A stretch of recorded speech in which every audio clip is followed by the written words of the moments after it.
Hello दोस्तों, नमस्कार। स्वागत है आपका हमारे YouTube चैनल त्रिकाल दर्शन में। दोस्तों, क्या आपके घर में कोई ऐसा व्यक्ति है जो बहुत ज्यादा नशा करता है? उसके नशे से आप लोग बिल्कुल परेशान हो चुके हैं। आपको समझ में नहीं आ रहा कि उस व्यक्ति का जो नशा है वो कैसे छुड़ाया जाए। तो आज का ये वीडियो मात्र और मात्र आपके लिए है।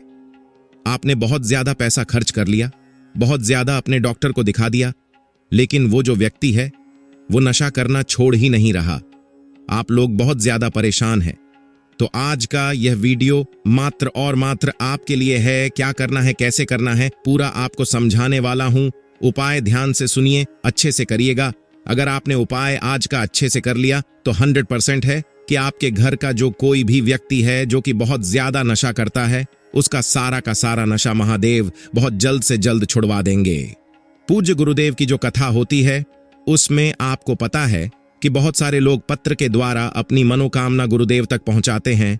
तो बहुत सारे लोगों ने कि जो मनोकामना थी गुरुदेव के पास, जब गुरुदेव ने पत्र पढ़ा, बहुत सारे लोगों की ऐसी मनोकामना थी कि गुरुदेव, हमारे घर का ये जो व्यक्ति है बहुत ज्यादा नशा करता है, कृपया करके कोई ऐसा उपाय बता दे कि हमारे घर का जो व्यक्ति नशा करता है उसका पूरा का पूरा नशा समाप्त हो जाए। तब गुरुदेव ने 3 से 4 उपाय बताए थे और कहा था, जाओ केवल और केवल यह उपाय कर लेना। तुम्हारे घर का जो कोई भी व्यक्ति है जो कि बहुत ज्यादा नशा करता है वो नशा करना छोड़ देगा, जीवन में कभी भी नशा नहीं करेगा।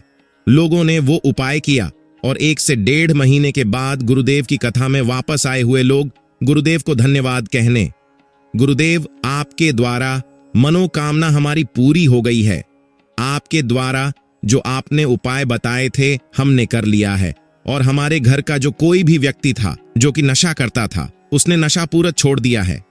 बिल्कुल जो उसका नशा है वो जड़ से खत्म हो गया है।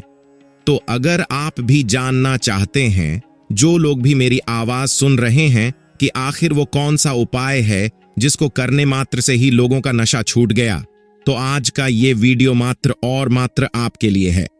देखिए, बहुत सारे लोग ऐसे भी आए जो कि गुरुदेव की कथा में बताया कि गुरुदेव हमने भी वही उपाय किया लेकिन हमारी मनोकामना पूरी नहीं हुई। तब गुरुदेव ने कहा कि अगर आप आधा धौरा उपाय सुनेंगे तो आपकी मनोकामना कभी नहीं पूरी होगी। आपके घर का जो कोई भी व्यक्ति है वह कभी नशा करना नहीं छोड़ेगा। इसलिए गुरुदेव ने कहा कि उपाय पूरा सुना करिए। इसलिए आप लोग भी जितने भी आवाज सुन रहे हैं, वीडियो देख रहे हैं, आपको भी केवल और केवल एक काम करना है, उपाय पूरा सुनिए। अगर अंतिम तक आपने उपाय सुना तो आपने बहुत अच्छे से उपाय समझ जाएंगे और अच्छे से करेंगे। तो चलिए चलते हैं उपाय की ओर, जो कि मैंने पूज्य गुरुदेव की ही कथा सुन के और बहुत अच्छे से समझ के आपके लिए लेके आया हूं। लेकिन उपाय जानने से पहले अगर चैनल पे पहली बार आए हैं और आवाज मेरी पहली बार सुन रहे हैं तो वीडियो को कर दें लाइक और चैनल को भी कर ले सब्सक्राइब, ताकि पूजनीय पंडित प्रदीप जी मिश्रा के रोज नए नए उपाय जो कि मैं उनकी कथा से सुनता हूं, श्रवण करता हूं, सबसे पहले मैं आपको प्राप्त करा सकूं। तो देखिए, जो हमारा पहला उपाय है वो नारियल का उपाय है। अब नारियल में आपको करना कैसे है, ध्यान से सुनिए। बहुत ही सरलता से मैं आपको बताने का प्रयास करूंगा। आपको एक नारियल लेना है, लेकिन यह उपाय करवाना किससे है? यह उपाय आपको उसी व्यक्ति से कराना है जो कि आपके घर में नशा बहुत ज्यादा करता है। क्या कराना है, कैसे कराना है, ध्यान से सुनिए। सबसे जो पहला उपाय है ये आपको एक लेना है नारियल। नारियल कैसी होनी चाहिए, कच्ची या पक्की? नारियल आपको पकी नारियल चाहिए। बहुत सारे लोग गलती क्या करते हैं कि वो कच्ची नारियल ले लेते हैं।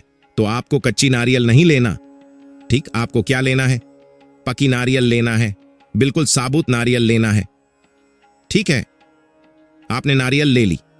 नारियल लेने के बाद आपको क्या करना है, जैसे आप नारियल लेंगे साथ साथ आपको चाहिए एक सफेद कपड़ा। जैसे आप लोग पोटली मांगते हैं, मनोकामना मांगते हैं ना, बस सेम टू सेम आपको क्या चाहिए, एक सफेद कपड़ा। अब आपको क्या करना है कि जो नारियल आपने लिया है उसी सफेद कपड़े में आपको क्या कर लेना है, बांध लेना है, जैसे पोटली बांधते हैं ना। बस समझ गए होंगे आप, आपने बांध लिया। बांधने के बाद आपको क्या करना है, बांधने के बाद आपको पहुंच जाना है सीधा सीधा शिव मंदिर, उसी व्यक्ति को भेजना है। आप भी साथ में जा सकते हैं, लेकिन उपाय आपको उसी से कराना है। पहुंच गए, पहुंचने के बाद आपको क्या करना है, दक्षिण दिशा की ओर खड़े होना है उत्तर की ओर अपना चेहरा करके। अब इसमें बहुत सारे लोग कंफ्यूज हो जाते हैं कि दक्षिण कौन सा होता है, उत्तर कौन सा होता है। तब गुरुदेव ने बताया कि आप जिस भी शिव मंदिर जा रहे हैं, उस शिव मंदिर का जिधर साइड जलाधारी हो, आप अपना चेहरा उधर करके खड़े हो जाइए। ठीक, अब आप खड़े हो गए। खड़े होने के बाद आपको क्या करना है? अर्पित करना है। कहाँ अर्पित करना है? आपको बाबा भोलेनाथ के ऊपर अर्पित करना है, शिवलिंग के ऊपर अर्पित करना है। एक नाम लेके, महादेव का बहुत ही सुंदर सा नाम है, कुंदकेश्वर महादेव। तो आपको क्या करना है? कुंदकेश्वर महादेव का नाम लेके आपको अर्पित करना है। ठीक, आपने अर्पित कर दिया। अर्पित करने के बाद आपकी जीवन में जो कोई उसी व्यक्ति से कराना है, इस चीज का आपको ध्यान रखना है। आपको नहीं करना, उसी व्यक्ति से कराना है। ठीक, ये था हमारा पहला उपाय। मात्र 1 से 1.5 महीने लगेगा, उसका सारा का सारा नशा समाप्त हो जाएगा। अब जान लेते हैं दूसरे उपाय के बारे में। मूंग का उपाय है। क्या उपाय है मूंग का? आपको चाहिए 1 लोटा जल। जितनी भी महिलाएं हैं जिनका पति नशा करता है, जिनका बेटा नशा करता है, जिनका भाई नशा करता है और जिनका भतीजा या भांजा, कोई भी घर का ऐसा व्यक्ति है जो नशा करता है और उसका नशा आप लोग कैसे छुड़ाए, अब मैं वो बता देता हूं आपको। इस उपाय में चाहिए 11 मूंग और 1 लोटा जल। क्या क्या चाहिए? 11 मूंग चाहिए और 1 लोटा जल चाहिए। अब आपने ले लिया जो आपको जल लेंगे। फिर से आपको ध्यान रखना है कि जल आपके घर का होना चाहिए, इस चीज का आपको ध्यान रखना है, और तांबे के लोटे में होना चाहिए। उसके साथ साथ जो आप मूंग ले रहे हैं, तो मूंग कहीं से भी खराब नहीं होना चाहिए, कहीं से भी खंडित नहीं होना चाहिए, इस चीज का भी आपको ध्यान रखना है। ठीक, अच्छा हरा होना चाहिए। अब आपने क्या किया? अब आपने उसी लोटे में डाल लिया और पहुंच गए शिव मंदिर। जैसे ही शिव मंदिर पहुंचेंगे, सबसे पहले आपको तो दक्षिण दिशा में खड़े होना। कहां खड़े होना है? दक्षिण दिशा में। दक्षिण दिशा में आप लोग खड़े हो गए। खड़े होने के बाद आपको क्या करना है? आपका जो चेहरा होगा वो उत्तर की ओर होगा। अब देखिए, इसमें बहुत सारे लोगों के मन में कंफ्यूजन भी आ जाता है कि हर मंदिर में तो उत्तर अलग अलग होता है, तो हमको खड़ा कहां होना है, एग्जैक्ट कहां खड़ा होना है? इसका उत्तर देते हुए गुरुदेव ने बताया कि आप जिस भी मंदिर में जा रहे हैं, उस मंदिर का जिधर जलाधारी हो, मतलब जिधर जलाधारी रहती हो, जिधर जलाधारी से जल नीचे गिरता हो, आपको अपना चेहरा उधर ही करके खड़े हो जाना है। अब आप खड़े हो गए। अब आपको क्या करना है? वो जो जल है मूंग वाला, आपको अर्पित करना है बाबा भोलेनाथ पे। और बाबा से क्या बोलना है कि बाबा कृपया करके इसको औषधि के रूप में हमको प्रदान कर दीजिए। किसके रूप में प्रदान कर दीजिए? औषधि के रूप में। अब क्या होगा? अब जब वो जल आप अर्पित करेंगे और जो जलाधारी से नीचे गिरेगा, अब वो साधारण जल नहीं गिर रहा। अब क्या है? वो बाबा ने उसको औषधि बना दी। तो आपको करना क्या है? सिंपल सा, उसको जब जलाधारी से नीचे गिरेगा तो आपको किसी दूसरे पात्र में क्या करना है? कोई भी दूसरे पात्र में आपको भर लेना है। कोई भी कटोरी हो, गिलास हो, किसी में आप भर लीजिए और लेके चुपचाप उसको घर आ जाइए। अब वो क्या है? अब वो औषधि लेके आप लोग घर आ गई हैं। जितनी भी महिलाएं हैं, ध्यान से सुनिए। अब बहुत अच्छा उपाय आ गया है यहाँ पास। अब उस व्यक्ति को आपको वो जो जल है वह पिलाना है।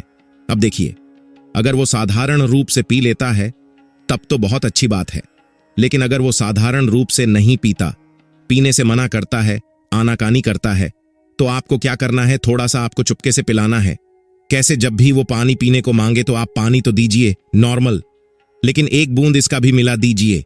जब भी वो चाय पीने को मां आगे तो उसको चाहे तो दीजिए, लेकिन 1 बूंद इसका भी मिला दीजिए। ऐसा मिलाइए उसको पता ही नहीं चले, और धीरे धीरे औषधि उसके अंदर जाने दीजिए। पूज्य गुरुदेव कहते हैं, उस व्यक्ति को पता ही नहीं चलेगा कि वो औषधि खा रहा है या पी रहा है। उसके अंदर धीरे धीरे औषधि जाएगी तो उसका जो नशा है वो बाहर आने लगेगा, और जो नशा है वो जड़ से समाप्त हो जाएगा।